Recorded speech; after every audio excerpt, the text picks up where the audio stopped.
Hey buds! Today we're going to look at this plant, which in many countries is beloved and cherished and sold in many markets.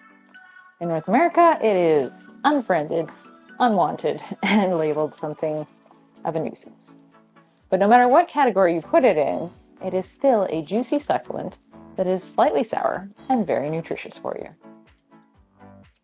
Purslane, or portulaca as it is sometimes called based off its scientific name Portulacaoleracea, is a low-growing succulent that pops up in gardens, sandy soils, and disturbed areas.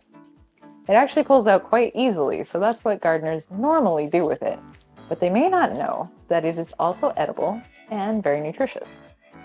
Usually the leaves and stems are used the most, and they can be eaten cooked or raw.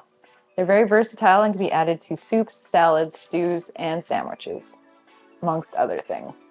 But you can also eat the buds, seeds, and flowers if you'd like to. Fun fact, I think that purslane was one of the first wild foods that kind of came onto my radar. While I was studying nutrition in university, a classmate of mine had a picture of purslane on a final project of theirs, and I recognized it as the weed that I'd been pulling out of the garden. Since we are currently in the middle of our snowy season, I can't usually do a lot of leafy green foraging at this time.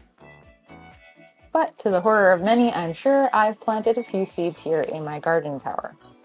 Now, I haven't found purslane in my yard yet, so this may be the only place that I harvest it. And I purchase seeds from West Coast Seeds online. I'll put the link in the description below. If you are going to grow something that's considered troublesome by others, though, please exercise caution and don't let it loose on the world.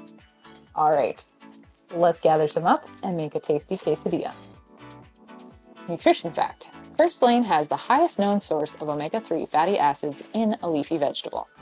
And since our bodies need omega-3s but can't make them, it is important that we get them through our diet.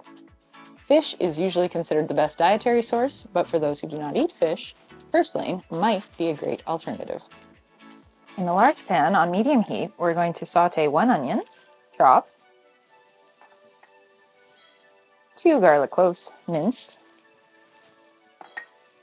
a half teaspoon of oregano, and a half teaspoon of seasoning salt.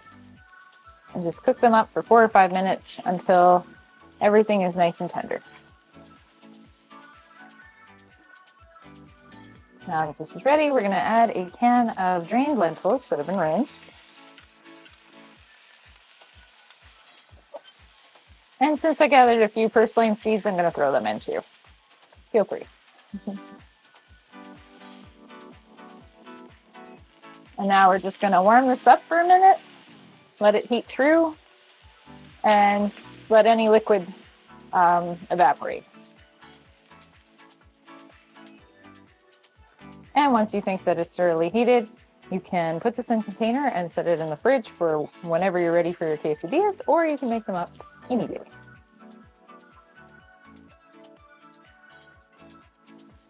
So when you're ready to make your quesadilla, heat up an oiled pan on medium heat and place in the bottom a flour tortilla.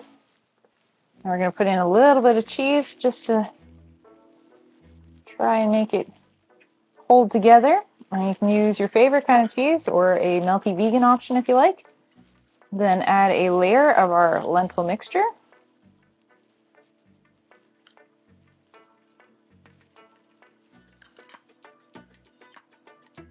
Which smells really good, by the way.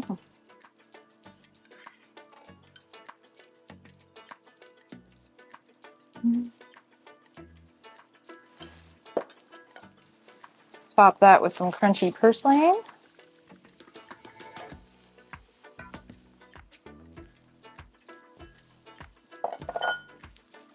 And a bit more of your cheese option.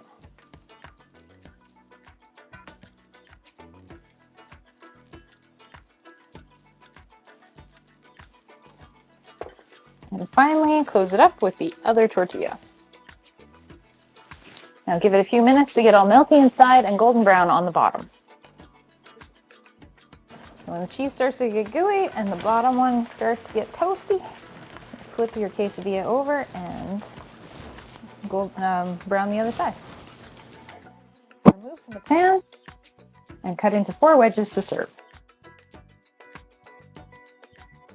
So have you seen purslane around your yard? Let us know in the comments below.